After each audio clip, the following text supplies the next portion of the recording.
अपनी समस्याओं के बारे में जागरूक हो और हम लोग आने वाले भविष्य के लिए, आने वाली पीढ़ियों के लिए ऐसा नीति निर्माण करें कि हमारा जीवन बदल सके। इस देश में और खासकर राजस्थान की जो जनसंख्या, जो आबादी है, 2/3 30 और 35 साल से उम्र की कम की लोग।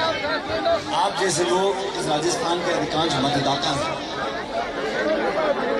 हम लोगों को बेहतर व्यवस्था चाहिए, पढ़ाई शिक्षा के बाद रोजगार के अवसर चाहिए और नौजवान लड़के लड़कियों में जो प्रतिभाएं हैं, उन प्रतिभाओं को प्रदर्शित करने के लिए हमें प्लेटफॉर्म चाहिए। जो मेहनत करते हैं, गांव में शहर में हाथों से मजदूरी करते हैं, बहुत मुश्किल से बच्चों का पेट पालते हैं, उन बच्चों की तकदीर बदलने के लिए हमें सहानुभूति, हमें किसी की भीख, ये सब नहीं चाहिए। हमें अवसर चाहिए,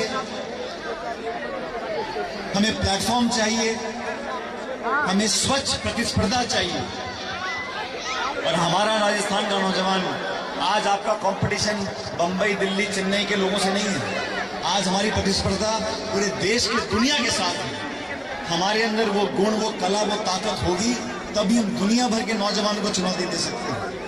हमें अपनी सोच को, हम लोगों को जो नीति बनाने का काम करते हैं, जो सरकारों में, राजनीति में, विधानसभा में, राज्यसभा में, लोकसभा में, हम सब लोगों को सोचना पड़ेगा कि हम जो कानून बना रहे हैं, जो नीति निर्माण कर रहे हैं, जो योजना बना रहे हैं, जो कार्यक्रम बना रहे हैं, जो पाठ्यक्रम बना रहे हैं, वो किसके लिए बना रहे हैं। अपनी सोच को व्यापक करना पड़ेगा। हम लोगों के अंदर भविष्य की पीढ़ी की चिंता अगर नहीं रहेगी तो हम सही राजनीति नहीं करेंगे। चुनाव आते हैं, हम एक दूसरे का विरोध करते हैं और करना भी चाहिए, सिद्धांतों पे करना चाहिए, मुद्दों पे करना चाहिए। पिछले 5 दिनों से मैंने जिन बातों पर भाषण दिया है, वो मुद्दे हैं किसान के, नौजवानों के, आप लोगों के। वो व्यक्तिगत आरोप नहीं है किसी के ऊपर। साथियों, व्यक्तिगत आलोचना करना, गाली गलौज करना, कठोर शब्द बोल देना बड़ा आसान काम है।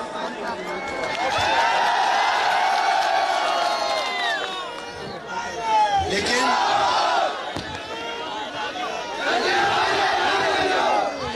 आवाज आ रही है पीछे आप लोगों को? नहीं, इससे आ रही है। लेकिन इन 32 सलाखों के पीछे जो बिना हड्डी की जीभ है, उसको संतुलित करना ये बहुत जरूरी है। मुंह से निकली हुई बात कभी वापस नहीं आती।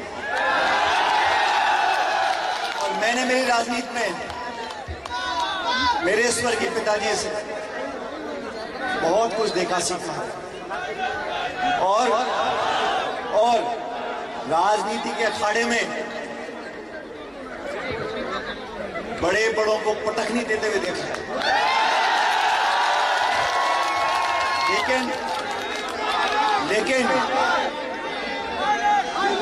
लेकिन मुद्दों पर, इश्यूज पर, पब्लिक सेंटिमेंट पर आप पटखनी दो तो लोग ताली बजाते हैं, और अपमान कर देना, छोटी मोटी बात बोल देना, आप सब जानते हो मेरे बारे में क्या क्या बोला, क्या बोला। जो पहले बोला वो बताऊंगा।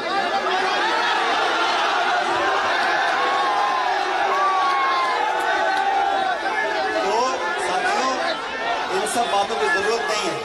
मैंने हमेशा, और मैं आप लोगों को बोलना चाहता हूं, क्योंकि मैं आज मैं इस कॉलेज में आया हूं, मैं कोई प्रोफेसर नहीं और मैं कोई मास्टर नहीं, लेकिन मैं आपके बीच में आया हूं, आपसे उम्र में बड़ा हूं, इसलिए मेरा दायित्व बनता है।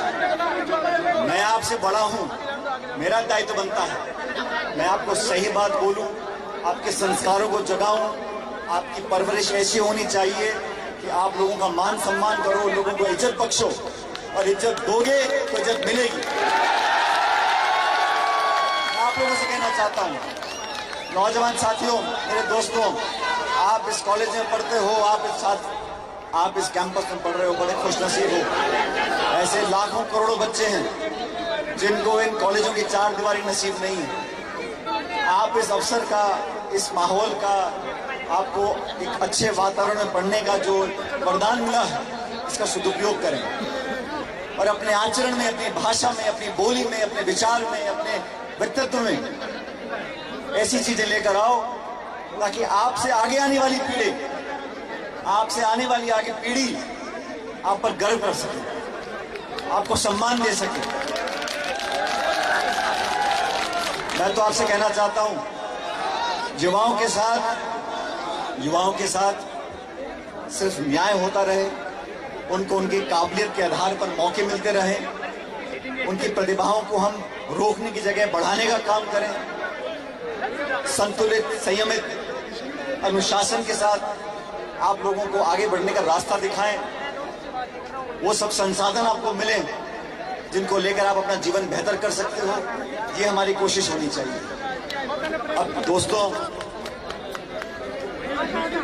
जब चुनाव आते हैं और मैं प्रचार करने जाता हूं तो मेरे सामने हमेशा बीजेपी खड़ी रहती है, और आप सब जानते हो, जब जब मैं प्रचार करता हूं मैं उनका धुआं निकाल देता हूं। तो राजनीति में, लेकिन मेरे विरोधियों का जो मेरे सामने चुनाव लड़ते हैं, जो मेरा विरोध करते हैं, मैंने हमेशा उनको मान सम्मान दिया है। मैंने उनके प्रशासनिक कार्रवाइयों को, उनकी नीति को, उनके कानूनों को, उनके काम करने के तरीकों को और उनके भ्रष्टाचार को मैंने उजागर करने का काम किया। लेकिन मैंने कभी भी अपने विरोधियों के सामने उन शब्दों का प्रयोग नहीं किया जो शब्द मैं अपने लिए नहीं सुनना चाहता हूं। और ये बड़ा अच्छा फॉर्मूला है, आप ध्यान से सुनो। जो शब्द, जो बातें आप अपने लिए नहीं सुन सकते, वो औरों को नहीं बोलनी चाहिए। और आने वाले समय में, अब ऐसी का भाषण सुन रहा था भाई, इस कम उम्र में बहुत लंबा जाएगा। जब मैं पहला भाषण दे रहा था 1990 के चुनाव थे, और मेरी मां चुनाव लड़ रही थी हिंडोली, बूंदी से। सर्दियों के दिन थे, मैं 12-13 साल का था। तो उन दिनों में जिप्सी नई आई थी गाड़ी में, तो मैं चुपचाप सुबह ठंड में गाड़ी में बैठा हुआ था। मेरी माँ बाहर जाके भाषण दी थी गांव के अंदर, पेड़ के नीचे। तो वहाँ के सरपंच ने, उसको पता पड़ गया कि रमापाली जी का बेटा गाड़ी में बैठा है, तो उसने आवाज़ देके मुझे बुला लिया, नाम लेके। अब मीटिंग थी, चुनाव का समय था, मैंने कहा नहीं जाऊँगा तो लोग बुरा मानेगा। तो मैं जाके वहाँ बैठ गया मंच पे। वहाँ होंगे 150-200 लोग गाँव में। तो सरपंच साहब ने मेरी माँ को बुलाने से पहले मेरा नाम लिया, बोला अब ये सचिन जी आपको 2 बात बोलेंगे। तो मेरे हाथ में माइक पकड़ा दिया। मैं पहली बार स्कूल से छुट्टी लेके गया था, मैंने कहा माँ का प्रचार है, जाके देखा था क्या हो रहा है वहाँ। उस टाइम पोस्टर और ये स्टेंसिल से जवाब पेंट वगैरह करते थे। तो मैं वहाँ देखने गया था, और वहाँ उसने मन पे मुझे माइक पकड़ा दिया हाथ में। अब वो माइक पकड़ा मैंने, लोग सामने मेरा मुंह देख रहे हैं। अब मेरी माँ यहाँ बैठी है, अब मैं क्या तो भाषण देता, क्या नहीं बोलता। तो मैंने माइक उठा के मेरे का 1.5 या 2.25 मिनट भाषण दिया होगा, और मेरे दोनों घुटने कांप रहे, मेरा हाथ कांप रहा है, मुझे समझ नहीं मैं क्या बोलूँ। लेकिन मैंने ले दे के बोला, मैंने कहा भाई आप मेरी माँ को जिताओ चुनाव में, हम सब मिलकर आपकी सेवा करेंगे। ऐसा पहला भाषण में 13 साल का था, मैंने वहाँ माइक पटका, जोर से पकड़ा गाड़ी में, मैं जा रहा हूँ वापस स्कूल पढ़ने के लिए। लेकिन भाषण देना, मैं आज के दिन इसको देखो, ये तो भाषण से पता पड़ जाता है कौन निर्दलीय है, कौन दल भाई छूट है तो निर्दलीय मर्जी आप बोल सकते हैं। लेकिन मैं हर जगह जा रहा हूँ साथियों, क्योंकि मंच ये एक राजनीतिक मंच नहीं है। लेकिन जिस विचारधारा को, जिस दल को मैंने 20 साल तक मजबूत किया है, मैं हमेशा उसको मजबूत करने का काम कर रहा हूँ। और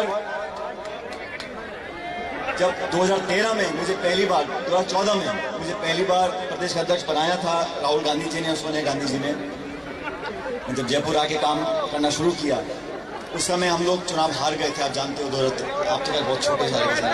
2013 में हमारे सिर्फ 20 के सांसद विधायक रह गए थे, तो हमने 5 साल तक बहुत संघर्ष किया, सबके साथ मिलकर किया।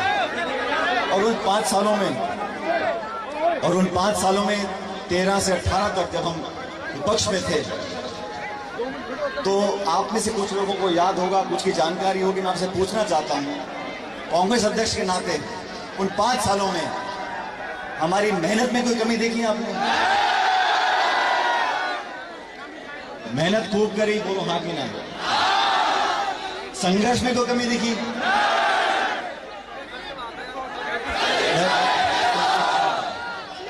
मेहनत में कोई कमी नहीं,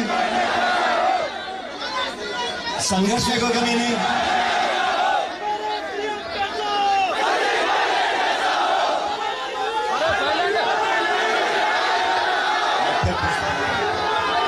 भैया नारेबाजी मत करो, मेरी बात को ध्यान से सुनो, ध्यान से सुनो और सिर्फ जवाब देना। मेहनत में कमी दिखी, संघर्ष में कमी दिखी, रगड़ाई में कमी दिखी,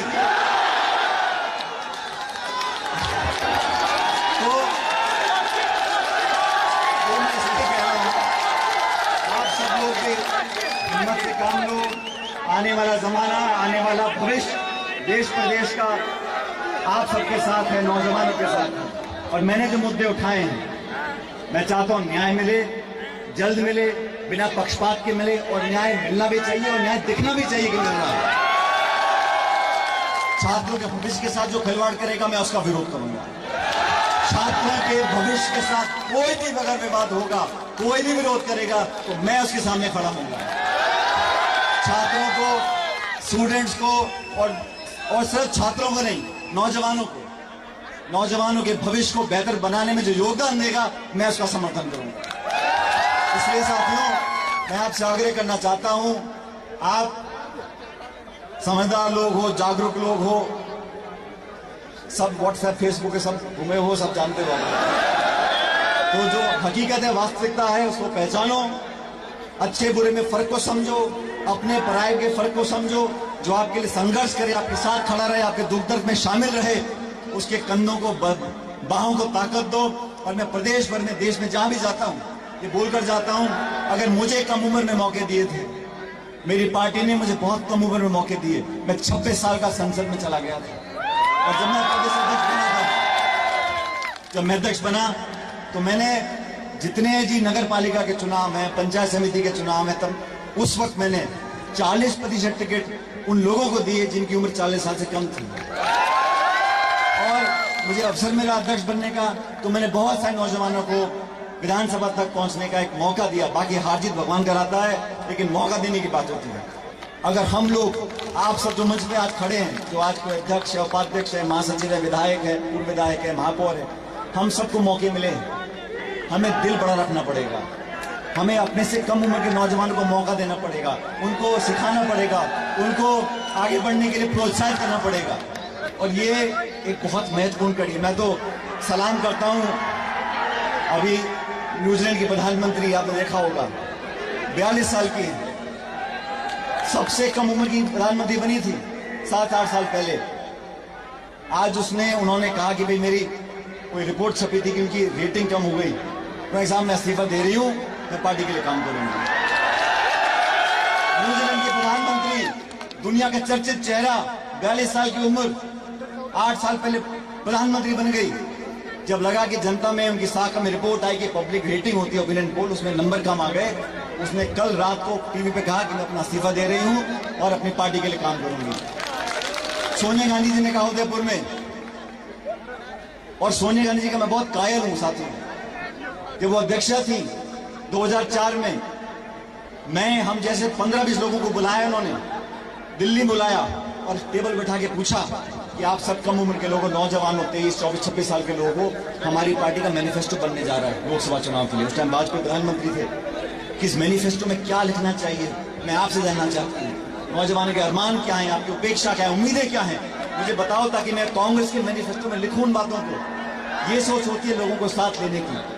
इसलिए आप सबसे निवेदन है, जो मंच पे बैठे हैं, खड़े हुए सब आए, हम सब बन बना गए और उन्हें आप सबका सोचना चाहिए, आने वाली पीढ़ी का सोचना चाहिए।